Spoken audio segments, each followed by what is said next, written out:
Hi, my name is Bryan Mclemore, and I'm the chair of the Global Missions Major at Christ for the Nations Institute. You know, longevity is one of the most important aspects about being a missionary. Missionaries who can stay on the field longer have more credibility with the people they're trying to reach. And it just makes sense that the longer time you're able to live and shop and teach and have meals with and live life with those you're called to serve, the more fruitful your ministry is going to be. But unfortunately, the fact is 47% of missionaries will leave their post within the first 5 years. Now, why? Why does 1 out of 2 missionaries come home so soon? And the answer might surprise you. When we interview those coming home, we found out that 50% of missionaries came home because of relationship issues.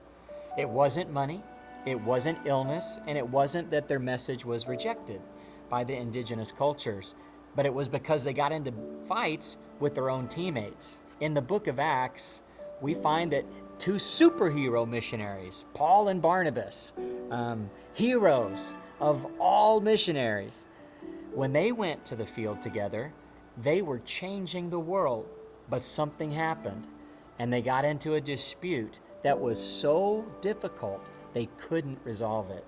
And both of them went their own way, leaving the collateral damage to the whole team in their wake. They never ministered together again for the rest of their lives. So knowing how to confront in a biblical way is vital to any relationship, and it's what will make you successful on the mission field. So let me give you 3 keys on biblical confrontation that will help you when you go to the mission field. So the first key is that you have a goal of growing and learning in your confrontation. It's not about venting. It's not about just being mad and going off on the other person to try to clear your own air. But the idea is that when you're done confronting, the goal in your heart is that both of you have learned something new about how to work together, and you're going to be more productive. So after you've confronted, it's important to give that person time to change. It may not happen right away, and most of the time it doesn't. But if you allow them a few mistakes along the way, but if you can tell that they're trying, that's all that matters, is that both of you are growing and that your team is learning more about each other so that you can be productive on the mission field. Number 2, plan your confrontation. You know, I've heard the story of brides who spend all the time planning the wedding and little time nurturing the relationship. So after the wedding, there's this little time period where they have to get to know this man they've just said I do to. And it's kind of the similar with our relationships. A lot of times we don't put the planning on the right thing. And confrontation is one of those things that needs time to think. It needs you to plan how to say it, where to say it, and the results could be catastrophic, or they could produce amazing fruit and longevity.